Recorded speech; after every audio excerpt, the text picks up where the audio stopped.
Di luar dugaan, Hamas menyerah lebih cepat daripada yang diperkirakan ketika dihadapkan pada ultimatum dari Amerika Serikat dan Israel melalui sebuah proposal. Beberapa faktor yang menyebabkan Hamas semakin melemah tidak terjadi dalam sekejap. Rangkaian peristiwa dan serangan ganas dari Israel, serta teknik canggih yang diterapkan, membuat Hamas tak berdaya. Dari sebelumnya merupakan kelompok besar, mereka kini terpecah belah dan berjuang masing-masing untuk mempertahankan hidup, kehilangan kekompakan dalam perjuangan. Salah satu peristiwa yang semakin memperlemah Hamas adalah penangkapan para pejuang penting oleh Israel. Rangkaian peristiwa ini dimulai pada bulan September 2025 di Zaitun, Gaza Selatan. Militer Israel mengumumkan keberhasilan operasi darat besar-besaran yang mengakibatkan lebih dari 30 pejuang bersenjata tewas. Dalam penggeledahan, pasukan IDF menemukan gudang senjata yang berisi roket, granat, dan bahan peledak siap pakai. Temuan ini menunjukkan bahwa infrastruktur militer bawah tanah jauh lebih luas daripada yang diperkirakan sebelumnya. Pertanyaannya adalah, apakah Zaitun hanya satu titik atau masih ada jaringan tersembunyi lain yang menunggu untuk diungkap? Distrik Zaitun kini menjadi sorotan global. Dikenal sebagai salah satu basis utama Hamas dengan jaringan terowongan, gudang senjata rahasia, dan pos komando yang sering berpindah. Bagi Israel, menguasai kawasan ini bukan hanya kemenangan taktis, tetapi juga simbol terkikisnya pusat pertahanan lawan. Sejak awal September, laporan intelijen Israel mencatat peningkatan aktivitas mencurigakan di wilayah selatan Gaza. Drone pengintai merekam pergerakan truk tanpa tanda yang memasuki bangunan tua tampak kosong. Satelit juga mendeteksi panas berlebih di beberapa titik, mengindikasikan adanya mesin aktif di bawah tanah. Semua tanda ini mengarah pada satu kesimpulan. Zaitun menyimpan sesuatu yang jauh lebih besar daripada sekadar markas kecil. Ketika pasukan Israel masuk, mereka disambut perlawanan sengit berupa ledakan, tembakan senapan, hingga jebakan ranjau rakitan. Namun, berkat koordinasi darat dan udara, laju operasi tetap terkendali. Infanteri maju perlahan, dilindungi oleh tank dan kendaraan lapis baja, sementara dukungan udara menekan posisi lawan. Dalam waktu singkat, lebih dari 30 anggota kelompok bersenjata berhasil dilumpuhkan. Operasi ini bukanlah kebetulan, melainkan hasil kerja intelijen Israel, khususnya unit 8200. Dari penyadapan komunikasi digital, terdeteksi percakapan yang menunjukkan pergerakan kelompok bersenjata di permukiman padat. Data satelit dan rekaman drone memperkuat analisis bahwa sebuah gedung tua digunakan sebagai pusat logistik sekaligus markas koordinasi. Begitu bukti cukup, IDF melancarkan serangan cepat, dengan target utama mengeliminasi sekitar 30 anggota perlawanan tingkat menengah yang mengatur suplai senjata dan operasi lapangan. Seorang pejabat militer Israel menyatakan bahwa eliminasi kelompok ini sama dengan memutus jalur distribusi vital Hamas di wilayah selatan. Saat bangunan utama dikuasai, pasukan menemukan ratusan roket anti-tank, RPG, bahan peledak, peta kawasan dengan jalur suplai, serta perangkat komunikasi satelit. Penemuan ini menegaskan bahwa lokasi ini berfungsi sebagai pusat komando lapangan sekaligus gudang logistik. Lebih mengejutkan, tim penyisir menemukan pintu baja tersembunyi menuju terowongan bawah tanah. Lorong sempit dengan dinding beton dan kabel listrik itu diakini sebagai bagian dari jaringan Metro Gaza. Jejak tanah basah dan sisa makanan menunjukkan jalur tersebut baru digunakan. Untuk mencegahnya dipakai kembali, tim saper segera menutup akses utama dengan bahan peledak. Temuan ini memperkuat analisis lama bahwa jaringan terowongan Hamas sangat luas, menghubungkan distrik-distrik penting di Gaza Selatan, termasuk Khan Younis dan Rafah.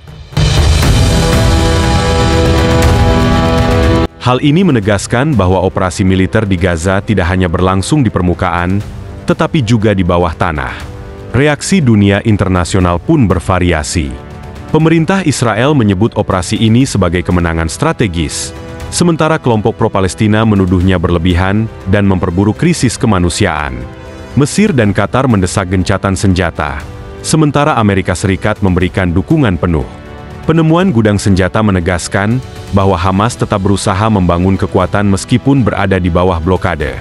Meskipun operasi di Zaitun dinyatakan sukses, juru bicara militer Israel menegaskan bahwa masih ada indikasi keberadaan gudang senjata lain di Khan Younis dan Rafah. Intelijen memperingatkan bahwa Hamas memiliki sistem regenerasi yang cepat. Setiap titik yang hancur hampir pasti segera diganti. Artinya, kemenangan ini bisa menjadi awal dari eskalasi yang lebih besar, bukan akhir dari konflik. Keberhasilan IDF dalam menembus Zaitun bukan hanya soal menghancurkan satu gudang senjata. Ini juga menjadi ujian bagi taktik perang perkotaan di Gaza. Selama ini, Hamas mengandalkan terowongan bawah tanah, jebakan ranjau, serta serangan gerilya jarak dekat untuk memperlambat pasukan Israel. Namun, operasi ini menunjukkan bahwa kombinasi intelijen waktu nyata, serangan presisi udara, dan gerakan darat simultan mampu mematahkan pola lama tersebut. Meskipun demikian, tantangan yang dihadapi masih besar. Jaringan terowongan Gaza dikenal kompleks, bercabang hingga puluhan kilometer dengan pintu keluar yang tersebar di rumah-rumah penduduk dan fasilitas sipil. Dengan demikian, meskipun satu pintu masuk dihancurkan, kemungkinan besar jalur lain tetap aktif. Hal ini membuat IDF harus melakukan operasi lanjutan. Bagi Hamas, kehilangan gudang senjata besar dan puluhan anggota perlawanan tingkat menengah tentu merupakan pukulan telak. Apalagi, yang tewas adalah penghubung penting antara komando pusat dan unit-unit kecil di lapangan. Jalur suplai senjata di Gaza Selatan bisa lumpuh sementara, tetapi sejarah konflik menunjukkan bahwa Hamas selalu memiliki kemampuan untuk bangkit dengan cepat. Jaringan bawah tanah memungkinkannya untuk menyembunyikan senjata, memindahkan komando, dan merekrut anggota baru dengan cepat. Dengan kata lain, meskipun kehilangan Zaitun terasa berat, mereka belum tentu kehilangan daya pukul. Operasi di Zaitun kembali memecah opini dunia. Israel mengklaim tindakannya sah sebagai upaya mempertahankan diri dari serangan roket Hamas. Amerika Serikat memberikan dukungan penuh, menegaskan bahwa penemuan gudang senjata di kawasan sipil menjadi bukti bahwa Hamas menggunakan tameng manusia. Sebaliknya, sejumlah negara Arab dan blok pro-Palestina di PBB menuduh Israel melakukan operasi berlebihan yang mengorbankan warga sipil.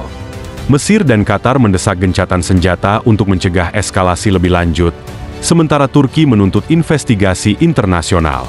Situasi ini menegaskan bahwa setiap kemenangan militer Israel selalu diiringi dengan tekanan diplomasi global. Bagi warga sipil Gaza, operasi di Zaitun menambah ketidakpastian. Penutupan terowongan dan hancurnya gudang logistik membuat pasokan barang semakin langka, harga bahan pokok melonjak, distribusi obat-obatan terhambat, dan akses bantuan kemanusiaan semakin sulit. Selain itu, fakta bahwa gudang senjata ditemukan di tengah permukiman padat memperlihatkan realitas getir kehidupan sehari-hari warga sipil Gaza yang bercampur dengan infrastruktur militer, membuat mereka terjebak di tengah pertempuran tanpa bisa memilih sisi. IDF menegaskan bahwa Zaitun hanyalah awal. Intelijen menyebut masih ada jaringan serupa di Han Yunis dan Rafah yang berpotensi lebih besar. Jika benar, maka operasi mendatang kemungkinan akan lebih besar skalanya dan lebih brutal dalam bentroknya. Bagi Israel, setiap langkah maju adalah simbol dari keberhasilan menggerus kekuatan lawan. Namun, di sisi lain, bagi Hamas, setiap kekalahan bisa menjadi bahan propaganda untuk merekrut lebih banyak pendukung. Dengan kata lain, medan tempur di Gaza tidak hanya terjadi di lapangan, tetapi juga di ruang opini publik global. Media lain menyatakan bahwa kelompok Hamas masih diakini sebagai kekuatan tempur yang signifikan di Gaza, meskipun telah kehilangan ribuan pejuang. Sejak perang berkecamuk pada 7 Oktober 2023, Israel telah menargetkan pejuang Hamas, persediaan senjata, serta terowongan kelompok Palestina tersebut. Namun, Hamas tetap menunjukkan ketahanan di tengah kehilangan angkatan dan persediaan senjatanya. Lantas, bagaimana cara Hamas mempertahankan kekuatan tempurnya di Gaza? Hamas telah kehilangan sebagian besar kekuatan militernya akibat serangan Israel. Sejak perang dimulai, militer Israel telah membunuh ribuan pejuang Hamas di Gaza, menghancurkan persediaan senjata, dan memusnahkan sebagian besar jaringan terowongan bawah tanahnya. Serangan masif dari Israel membuat kelompok Palestina yang terpuruk ini harus beradaptasi. Meskipun dulunya terorganisir, kehilangan ribuan pejuang dan amunisi memaksa Hamas untuk bertransformasi menjadi kelompok-kelompok pejuang yang tersebar, berfokus pada strategi bertahan hidup dan melancarkan serangan mendadak terhadap tentara Israel. Wessam Afifa, mantan Direktur Eksekutif TV Al-Aqsa milik Hamas, menyatakan bahwa Hamas tidak lagi memiliki benteng militer konvensional di lapangan. Meski demikian, Kelompok ini masih merupakan kekuatan Palestina yang kuat di Gaza. Hamas kini telah mengadopsi strategi gerilya di medan perang, alih-alih terlibat dalam pertempuran langsung dengan pasukan Israel.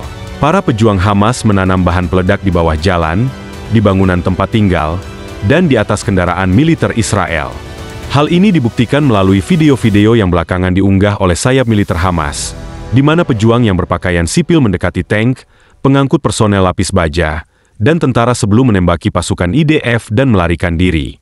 Dinas Keamanan Israel memperkirakan bahwa sekitar 15.000 militan Hamas masih tersisa di wilayah Gaza. Kini, Israel memulai operasi darat besar-besaran di kota Gaza, yang diakini sebagai benteng terakhir kelompok Hamas. Namun, para analis militer menilai bahwa operasi baru Israel tersebut kemungkinan besar tidak akan memberikan pukulan telak bagi Hamas. Mantan perwira intelijen militer Israel, Michel Milstein, menyatakan bahwa naif untuk percaya bahwa Israel dapat menghabisi Hamas dalam waktu singkat. Menurutnya, hal itu tidak akan terjadi. Seorang pejabat intelijen senior Timur Tengah mengatakan bahwa pasukan Hamas terkonsentrasi di kota Gaza, Deir al-Balah di Gaza Tengah, dan Mawasi. Namun, serangan baru dari Israel kemungkinan besar akan menyebabkan sisa-sisa pasukan Hamas menyebar ke wilayah lain di Gaza. Pejabat keamanan pun menilai bahwa diperlukan pertempuran bertahun-tahun untuk mencegah Hamas mendapatkan kembali pijakannya. Mantan pejabat intelijen, Ben Hanan, menilai bahwa Hamas masih berkuasa, dan menyebut kelompok ini memeras para pengusaha di Gaza serta merekrut para pejuang. Selain itu, Hamas juga terus menjalankan sejumlah lembaga sipil, mengoperasikan pasukan keamanan internal, dan melakukan pembayaran kepada pegawai pemerintah. Sejalan dengan pendapat Hanan, seorang analis politik Palestina, Esmat Mansor, menyatakan bahwa meskipun Hamas telah melemah, mereka tetap menjadi satu-satunya pilihan yang ada. Pengakuan negara Palestina oleh Inggris, Kanada, Portugal, dan Australia mendapat respons positif dari Hamas. Menurut Hamas, pengakuan tersebut merupakan langkah penting dalam mempertahankan hak rakyat Palestina atas tanah dan tempat-tempat suci mereka dalam mendirikan negara merdeka, dengan Yerusalem sebagai ibu kotanya. Hamas menilai keputusan ini sebagai hasil yang pantas dari perjuangan rakyat Palestina. Mereka berpendapat bahwa pengakuan tersebut memperkuat legitimasi perjuangan mereka dan memberikan tekanan politik bagi Israel. Langkah pengakuan negara Palestina dianggap sebagai kemenangan besar bagi Hamas. Kelompok ini menyatakan bahwa penghentian perang Israel di Gaza, yang mereka sebut sebagai genosida brutal, harus mengikuti deklarasi tersebut.